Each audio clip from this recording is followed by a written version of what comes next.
मनोबंधु, आप कल्पना कीजिए कि एक पिता है जिसने अपनी ही बेटी को जन्म से लेकर तरुणावस्था तक एक अंधेरे कमरे में पॉटी चेयर से बांध कर रखा हो। Mr. Wiley, Yes. why did you keep your daughter in a room? Mr. Wiley has no comment. No We comment. haven't had time to discuss the charge. We haven't even seen. अपनी बेटी से हर प्रकार के social interaction को उस पिता ने रोक कर रखा। सामाजिक परिवेश से दूर ये इंसानी बच्ची जिसका विकास केवल निर्भर करता था मैच्योरेशन पर, क्या साइकोलॉजिकल प्रभाव छोड़ता है।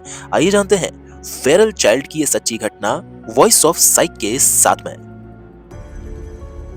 मनोबंधु, जेनी वाइल्ड की कहानी भाषा विकास और क्रिटिकल पीरियड हाइपोथेसिस को समझने के लिए एक महत्वपूर्ण व्यू पॉइंट देती है।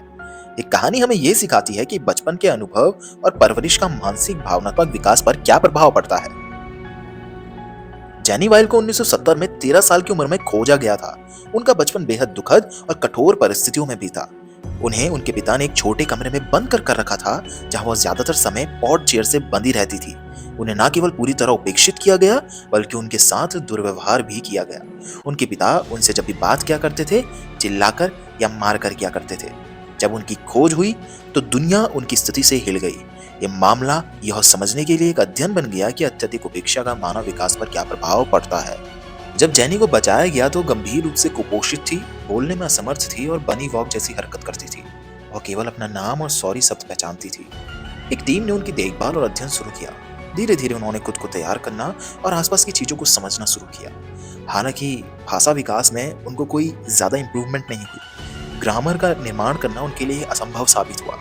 उनका मामला लिनेनबर्ग के क्रिटिकल पीरियड हाइपोथेसिस की परीक्षा था, जिसमें कहा गया है कि भाषा सीखने की क्षमता एक निश्चित उम्र के बाद कम हो जाती है। जेनी के मामले ने इस सिद्धांत का समर्थन किया और यह दिखाया कि भाषा के लिए प्रारंभिक संपर्क कितना आवश्यक है।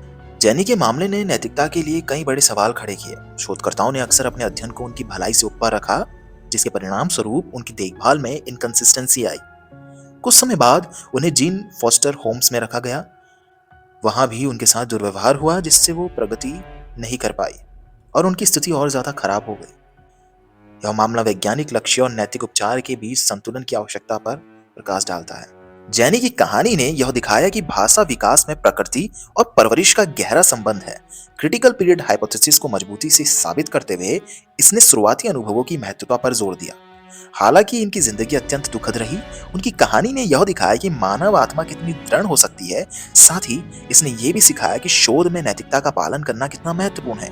आज जेनी वाइल्ड कहाँ है यह ज्ञात नहीं है, लेकिन उनका मामला मनोविज्ञान, भाषा विज्ञान और बाल विकास के अध्ययन में एक प्रेरणा बना हुआ है।